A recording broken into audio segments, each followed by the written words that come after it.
J'ai beaucoup apprécié alors les réactions parce que j'ai vu que les questions donc me viennent de partout.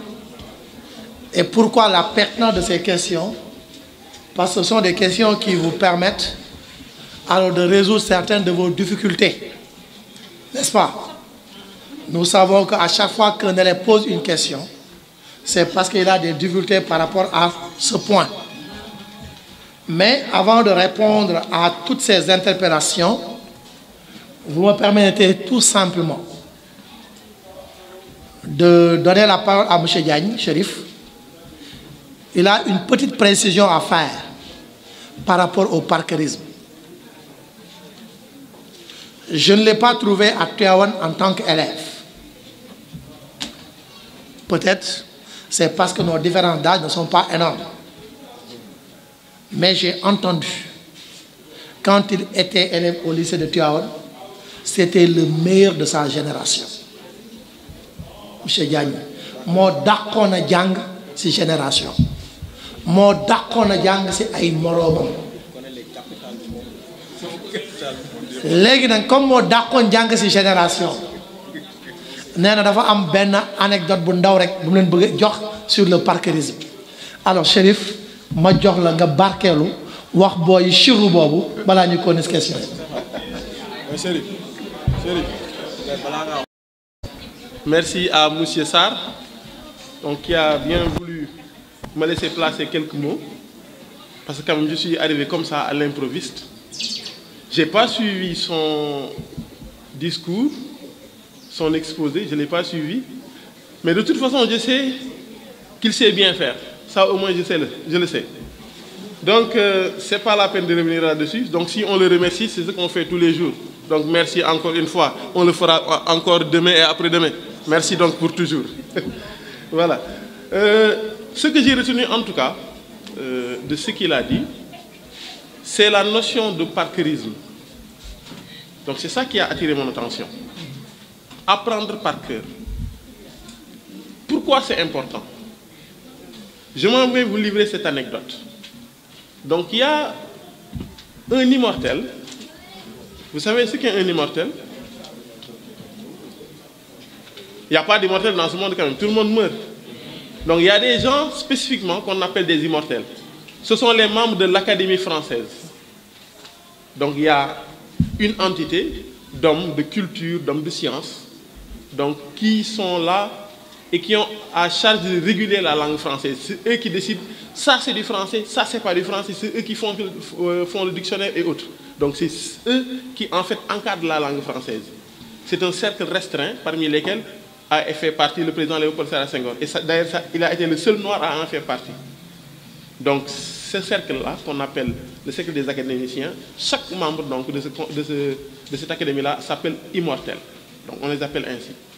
Donc, un des membres maintenant de cette académie-là est allé en France dans une école élémentaire. Donc, il s'est entretenu avec les élèves pendant de longues heures. Ils ont posé tout type de questions.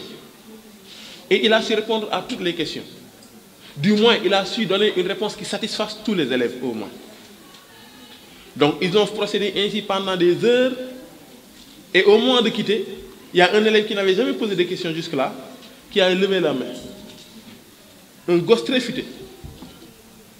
Donc l'académicien lui dit, oui, jeune homme, quelle est ta question?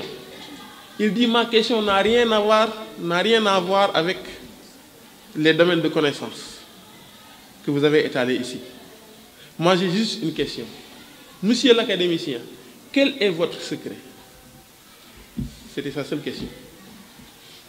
Et l'immortel a répondu, évidemment, de toutes les questions, celle-ci est la meilleure et la plus pertinente.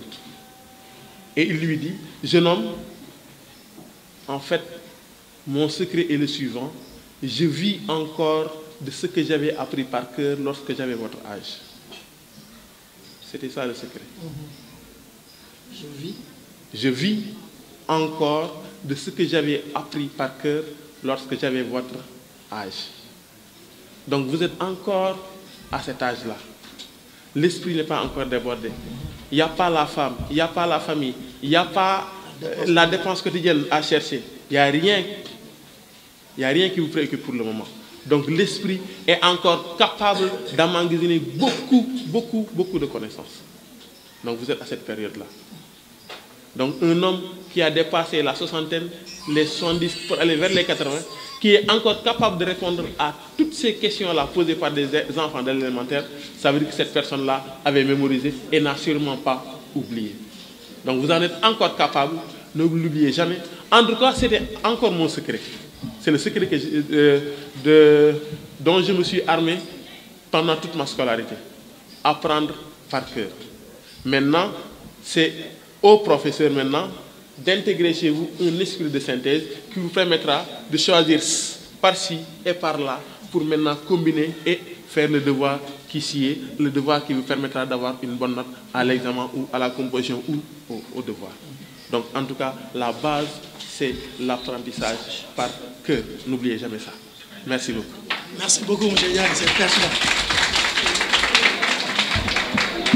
En 2001, le professeur Ibader Cham, quand nous étions en maîtrise, nous avait fait un cours avec un module, le module 602A, qui portait sur le panafricanisme. 2001, j'ai bien dit. J'étais en classe de maîtrise. Je me rappelle également des premiers mots de cette leçon. Leçon de 2001, l'argent, lire le commencement. Le monde d'aujourd'hui est un monde des grands ensembles. C'est là un constat d'évidence. Dans tous les continents, les États sont en train de transcender leurs antagonismes ethniques, religieux, pour vivre dans des espaces intégrés, susceptibles de multiplier donc leurs richesses, etc., etc. C'est une leçon que j'avais apprise en 2001. Je peux rester une bonne partie jusqu'à présent. En 1998, quand nous étions en deuxième année, Gilligan nous avait fait un cours sur le paléo-environnement. Paléo-environnement, le Golion est un état du croateur de cette épimorphe caractérisée par une aridité, etc. C'est des leçons qu'on a apprises il y a de cela 20 ans, qu'on arrive jusqu'à présent à restituer. Sur les questions même, j'ai vu quelqu'un le dire. Monsieur Sarr, vous avez dit une fois en classe que vous avez une technique pour apprendre par cœur. Alors je sens que cet élève a envie d'apprendre par cœur. Mais je l'ai dit depuis, c'est en ce moment maintenant, à 1 mois du bac, que ça t'intéresse. Alhamdulillah. Heureusement que cela ne t'a pas intéressé après le bac. Apprendre par cœur, déjà, c'est un gage, c'est une assurance.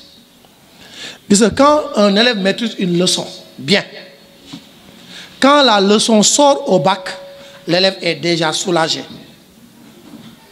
Imaginez, soo de boy programme bi yëpp Palestine rek la mokkal day dox di ko resté dem marché di ko resté dugg salle de bain di ko resté fu mu dem resté Palestine. Yéen ñi xam loolu si soo de boy bu ñëwee sujet bac tak Palestine génn day teg bi fudd. yéen ñi jàng Palestine yéen ñëpp kañ ngeen di xool yéen ñëpp soo de boy ngeen di xool. Pourquoi? Parce qu'elle a assimilé cette leçon-là.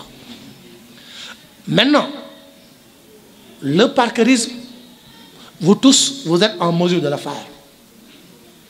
Je le dis bien. Pourquoi? Je prends d'abord exemple sur Ali Sagnan. Ali Sagnan, su ma ko ni woon léegi Ali kaay fii taril ma sootul Yaasin mu taril ma ba mu jeex sans pour autant le regarder. Cisco lu muy kàccoor yëpp su ma ko woon peut-être fii ni ko kaay taril ma sa bis ma bi ko mu taril ma ko.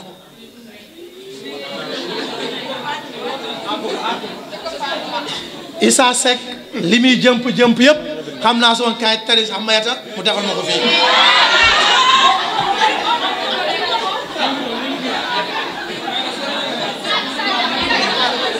alors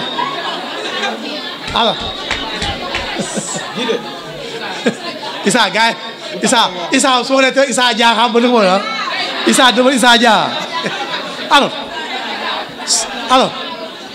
Oui, nous sommes tous des croyants, même si dans l'assistance, il y a des chrétiens, ils sont minoritaires.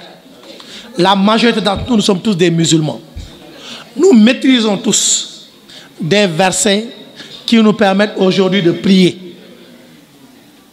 Comment avons-nous fait pour pouvoir réciter la sourate Fatiha plus maintenant un verset du Coran? C'est parce qu'on l'a appris. Maintenant, souvent, comment vous l'avez appris?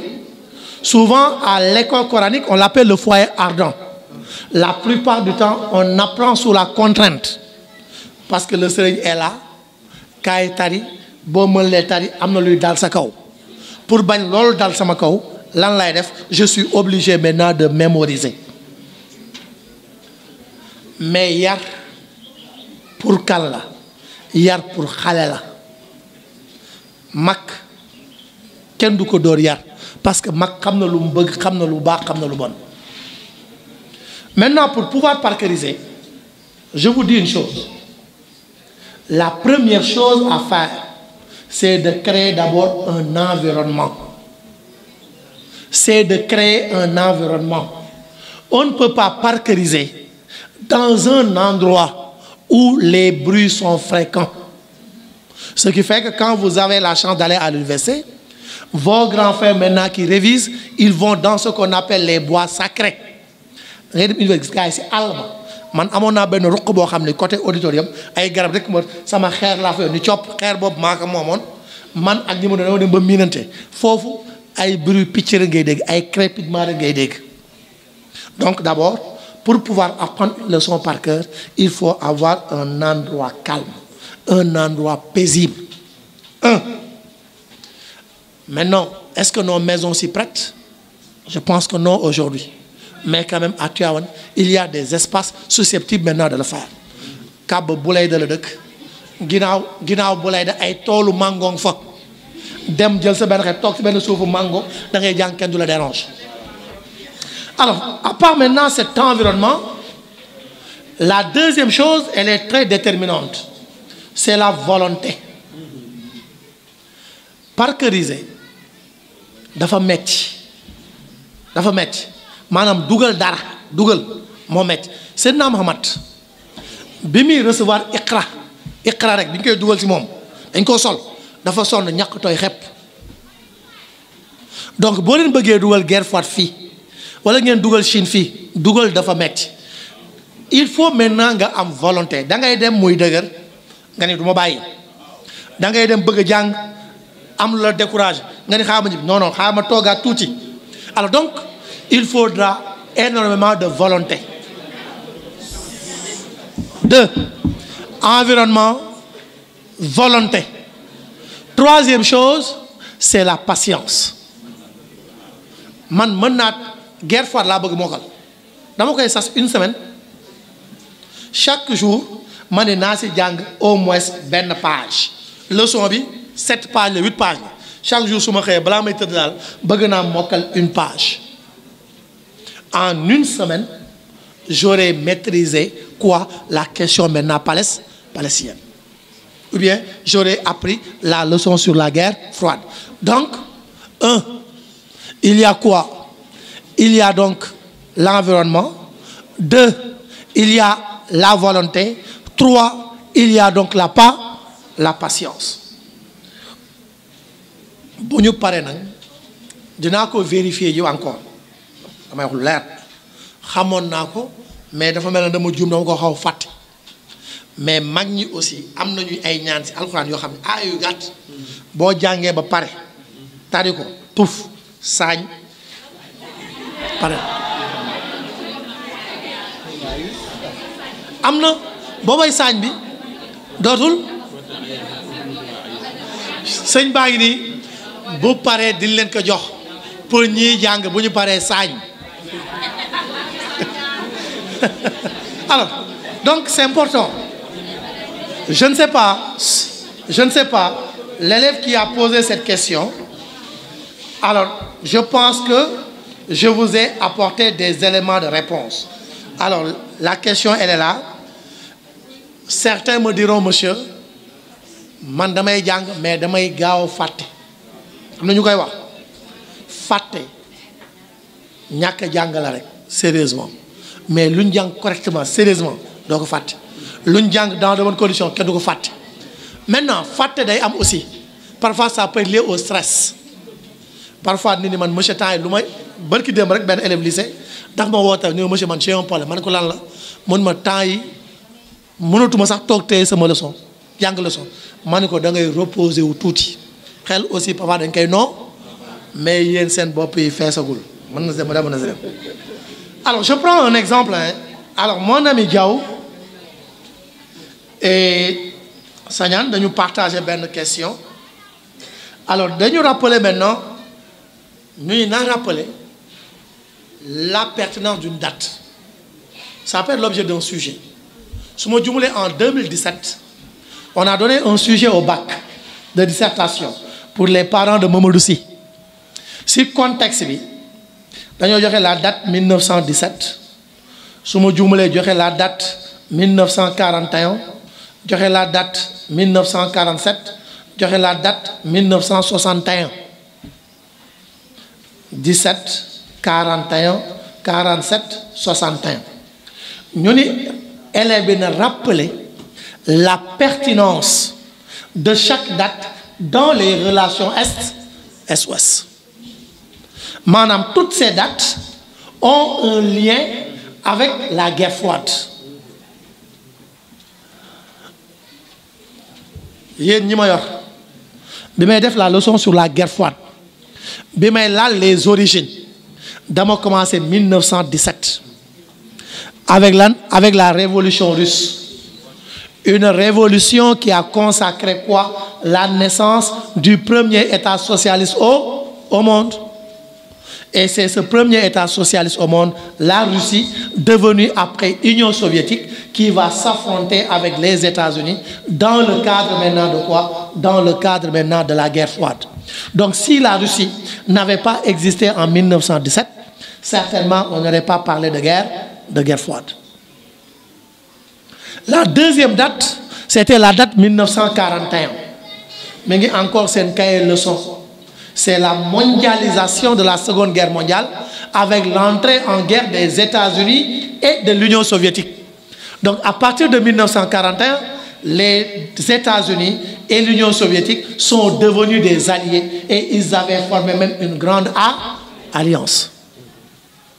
Cette alliance sera rompue. Cette rupture, maintenant cette alliance fondée en 1941 aura des répercussions dans le déclenchement de la guerre froide. 1947, c'est l'année de rupture. 1947, c'est l'établissement du plan Marshall. 1947, c'est la doctrine de Truman. 1947, c'est la doctrine de Jida. Et toutes ces doctrines-là ont un impact sur le déclenchement de la guerre froide. 1961, on peut dire c'est l'apogée de la guerre froide. Avec la crise des fusées de Cuba qui a failli, en 62, autant, excusez-moi, 62 je dis bien, avec la crise des fusées de Cuba qui a failli plonger le monde dans une troisième guerre mondiale. Donc, moi, ta question, am sol, mais mon ben date avec la maladie, la date 1971. Maintenant, la question est de savoir, 1971, ban. Parce que ce moment dans la décolonisation en Inde, exemple, 1971 coïncide avec quoi? Coïncide avec la scission maintenant du Pakistan en deux, qui donne naissance à quoi? Au Bangladesh. Le Bangladesh est né en 1971 de la scission maintenant du Pakistan. Moi, sur les conséquences, il y a la division de l'Inde en deux, puis en trois. En deux, au départ, on avait l'Inde et le Pakistan. Il y avait le Pakistan oriental et le Pakistan occidental. En 1971, le Pakistan oriental va devenir maintenant le Bangladesh en 1971. 1971, si je viens dans la leçon sur les relations Est-Ouest, ça coïncide avec quoi également? Daylal Nyari Mbir, Daylal la Chine, Daylal également les relations Est-Ouest. Alors 1971, on peut dire que ça coïncide avec quoi? Un peu le retour de la Chine à l'ONU. Vous savez, je reviens un peu sur l'histoire de la Chine et des relations Est-Ouest. Dans son évolution, la Chine a connu la guerre civile entre 1945 et 1949. Cette guerre civile a abouti à quoi? À la victoire maintenant des communistes, avec Mao. Cette victoire maintenant des communistes aura des conséquences. Parmi ces conséquences, il y a la division de la Chine. Pourquoi? Parce que Chiang Kai-shek s'est enfui dans l'île de Formose et avec le soutien des États-Unis, il va créer ce qu'on appelle la Chine-Taïwan. Donc à partir de 1949, on aura deux Chines, la Chine populaire et la Chine-Taïwan. Maintenant, cette Chine-Taïwan et cette Chine populaire, l'une d'entre elles devait avoir un siège au Conseil de sécurité. Parce que le Conseil de l'ONU est composé de 5 conseils permanents. Il y a 5 membres permanents. C'était la Chine, c'était l'Union soviétique, c'était les États-Unis, c'était la France et la Grande-Bretagne. Nous sommes en 45. 46, même chose. 47, 49, on a deux Chines. L'une des Chines devait siéger, l'autre ne devait pas siéger. Les États-Unis ont fait des manœuvres pour écarter la Chine de Mao qui était communiste, pour imposer la Chine de Chiang Kai-shek, avec quoi? Avec maintenant le soutien de la France et de la Grande-Bretagne. Conséquence de l'intégration de la Chine-Taïwan au Conseil de sécurité comme membre permanent, Mao et la Chine populaire vont se retirer de l'ONU. Mao et la Chine se retirent de l'ONU. L'Union soviétique également va boycotter le Conseil de sécurité en pratiquant ce qu'on appelle la politique de la chaise vide. Maintenant, à partir de 1956, donc là, je suis en 49. 1950, tonton Mao, mon ami, mon frère, que je conseillais tout le temps, se rend à Moscou. Auprès de qui? Auprès de Staline. Avec qui il va nouer un pacte d'amitié et d'assistance économique. Mais Staline meurt en 1953, Khrouchtchev arrive. Khrouchtchev arrive. Quand Khrouchtchev maintenant est arrivé, il va entamer une déstalinisation. Entamer quoi? La cohésion pacifique avec les États-Unis. Conséquence, dégradation des relations avec la Chine populaire, rupture de la Chine avec l'Union soviétique à partir de 1960. C'était l'objet de votre dernier devoir d'histoire. Maintenant, la Chine a rompu avec l'Union soviétique. Que va faire Richard Nixon, devenu après président des États-Unis? Il va aller courtiser la Chine de Mao. Richard Nixon est allé courtiser la Chine de Mao parce que la Chine ne s'entend plus avec l'ennemi principal qui est l'Union soviétique. Alors Nixon est allé courtiser la Chine de Mao et a convaincu à Mao de revenir maintenant à l'ONU et de récupérer son statut de membre permanent. Donc à partir de 1971, la Chine revient à l'ONU et récupère maintenant quoi? Son statut de membre permanent au Conseil de sécurité. Et maintenant ce retour de la Chine, c'est un signe de quoi? C'est un signe maintenant d'apaisement des tensions. Parce que pendant des années, quand même, l'ennemi principal de la Chine, c'était l'Union soviétique. Parce qu'ils avaient des visions idéologiques différentes. Donc, conséquence, à partir de 1971, on assiste à quoi? On assiste maintenant au retour de la Chine. Et ce retour maintenant va contribuer à quoi? À l'apaisement des tensions. Maintenant aussi, on peut revenir aussi sur les accords ostpolitiques amorcés depuis 1969 par Willy Brandt, qui vont aboutir en 1973 avec l'intégration des deux Allemagnes à l'ONU. Là également, il y a une étape, n'est-ce pas, de 1971. En 1971, on signe quoi? On signe un traité entre la RFA, qui était pro-américain, avec l'Union soviétique, le pacte germano-allemand. Alors ça montre que 1971, mën nga ko dugal ci histoire Chine parce que day coïncider avec le rapprochement de la Chine avec les États-Unis, qui coïncide avec quoi? Le retour de la Chine à l'ONU, qui coïncide avec quoi? Avec l'apaisement des tensions entre la Chine et l'Union soviétique. Donc, attendez-vous à ces types de questions. On vous donne une date, on vous demande parfois sa pertinence. Je me rappelle, je ne sais plus si c'était en 2006 ou 2007 au bac, on avait demandé aux élèves tout simplement de donner la place de l'année 1947 dans les relations Est-Ouest. Point. La place de l'année 47. Néna les 47, ça coïncide avec la RUP. 47, ça coïncide avec la doctrine de Trou. Ça coïncide avec la doctrine de Jida. Ça coïncide avec également le plan Mar. Il y a de femmes répercussions dans les relations Est-Ouest. Alors, l'autre question, c'est quoi? C'est toujours par rapport à Mao. Je ne sais pas pourquoi je commence par Mao. Alors, quand Mao a introduit le grand bond en avant, mais le grand bond en avant a subi quoi? A subi maintenant un échec. Devenu grand bond en arrière. Toujours c'est dans le même sillage. C'est pourquoi j'ai mis en rapport les deux questions. Pourquoi Mao a lancé le grand bond en avant? Est-ce que l'histoire n'a pas donné raison à Mao? Moi je dis que l'histoire aujourd'hui a donné raison à Mao parce que la Chine est la deuxième économie du monde. Et c'est ce que Mao voulait. Même s'il n'a pas réalisé son vœu, ses successeurs l'ont réalisé. Alors, que se passe-t-il? Comme je l'ai dit tout à l'heure, à partir de 1953, Khrouchtchev arrive au pouvoir, engage une désalinisation, engage la cohésion pacifique avec les États-Unis. Conséquence de ces politiques, dégradation d'abord des relations sino-soviétiques, parce que Mao n'apprécie guère. Par la suite, il y a eu quoi? Il y a eu détérioration. Mais quand les relations se sont dégradées, à partir de 1946, à la suite du congrès du PECUS, qu'est-ce que Mao va faire intérieurement? Il va se dire, je suis dans le premier plan quinquennal, qui va se terminer en 1958. Une fois maintenant ce plan terminé, je vais abandonner le modèle soviétique, je vais emprunter ma propre voie.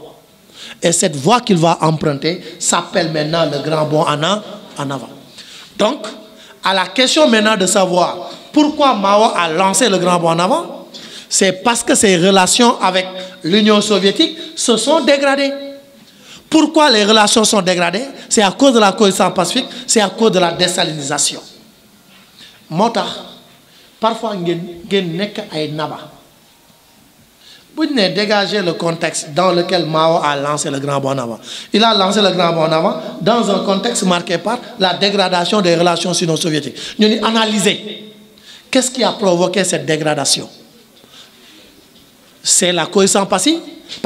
Qu'est-ce qui a provoqué cette dégradation? C'est également quoi? La cohésion et la désalinisation. Alors Mao, du fait de la dégradation de ses relations avec l'Union soviétique, Mao lance le grand bond en avant avec des objectifs très ambitieux. Mom la len di wax gis nga yéen ñi ku ci bëgg bac kessé do am bac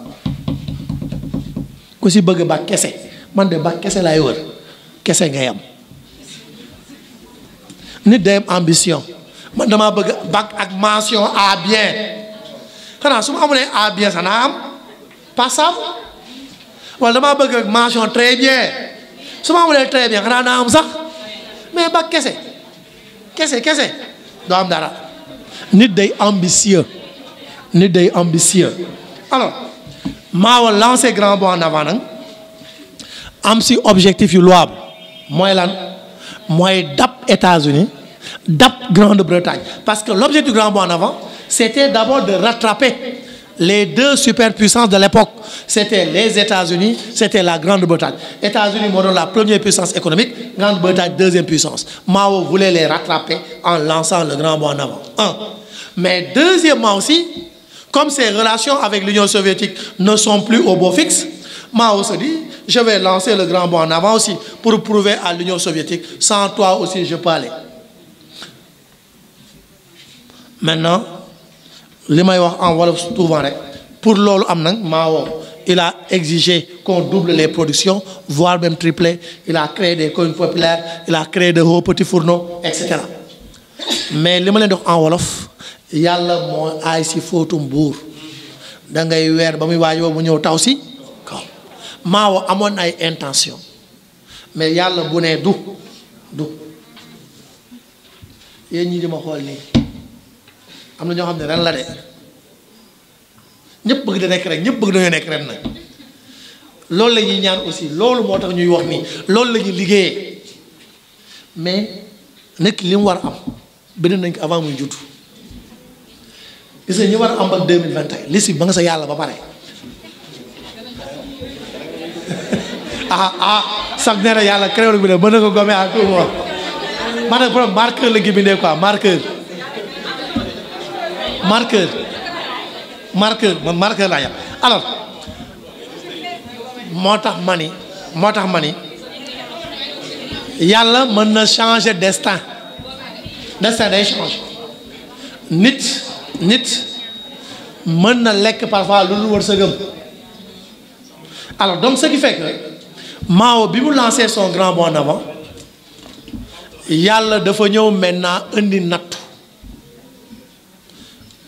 mooy lan yàlla daa ñëw indi ay calamité naturelle ni ko tu as des objectifs louables là mais dama indi ay calamité pour yàq li nga liggéeyoon lépp moo tax le grand bond en avant am lan am un échec alors à part loolu am na yenn cause mais dama lay briefer mais li ma si intéressé man c'est la portée historique xam nga tey jii joxe naa contexte bi c'est la dégradation des relations mais conséquences yi loolu moo ñu jafe léegi ñun bi ma si gën a neex nag c'est la démission de Mao il a échoué il rend le tablier Antoine Diome a échoué au mois de février l'autre a échoué au mois de février mars l'autre a échoué au mois de février mars il devait échouer il devait démissionner affaire mën naa def fu nekk moo tax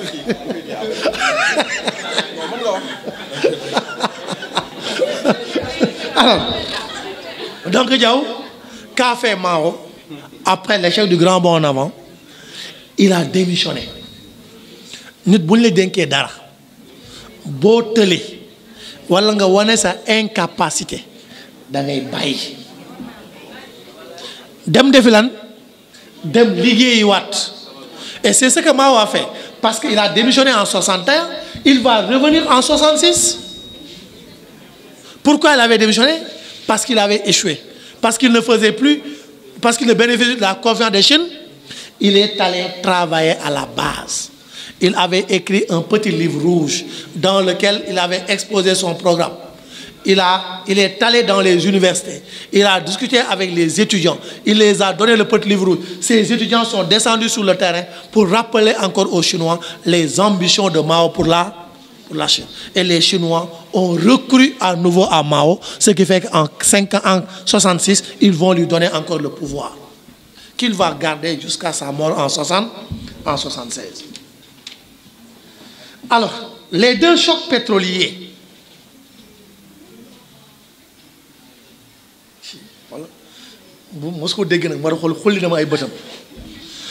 alors il y a un premier choc pétrolier en 73 et un deuxième en 79 dafay laal ban leçon la leçon sur la question palestinienne ak lan ak même les relations Est-Ouest. Qu'est-ce qu'on entend par choc pétrolier? Ce sont des crises pétrolières, des crises liées au pétrole.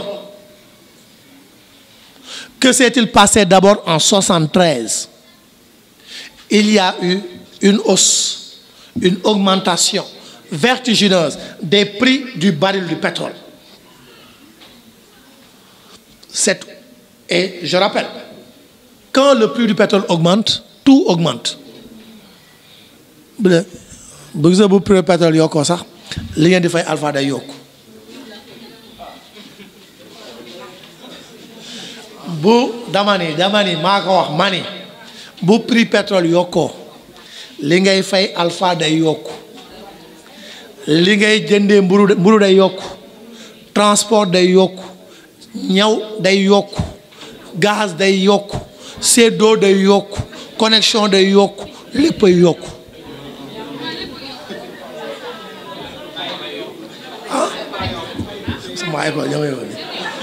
alors léppay yokku Alors vous savez pourquoi? Alors vous savez pourquoi lépp di yokk? Parce que tout ceci est lié au pétrole. Parce que bu pétrole yokkoo facture courant borom boulanger bi day yokk njëgu farine parce que usine bay transformer blé bi en farine njëgu courant day yokk li muy jaay farine boulanger bi njëgu farine bu yokkoo njëgu courant yokk moo tax day yokk mburoom chauffeur bi prix essence day yokk tarif transport meew day yokk parce que usine bay defar meew facture courant dafay yokk oto bi transporter meew idem. Donc conséquence alors lan la ñu gis dañuy gis ni donc choc pétrolier lan la benn crise la qui est liée maintenant au pétrole. Maintenant la question est de savoir qu'est-ce qui a provoqué cette crise pétrolière, qu'est-ce qui a provoqué cette hausse du prix du baril du pétrole. Ñu ni c'est la guerre maintenant du Yom Kippour. Et la guerre du Yom Kippour normalement on doit le voir dans les relations Est-Ouest, mais on doit le voir aussi dans la question palestinienne. Alors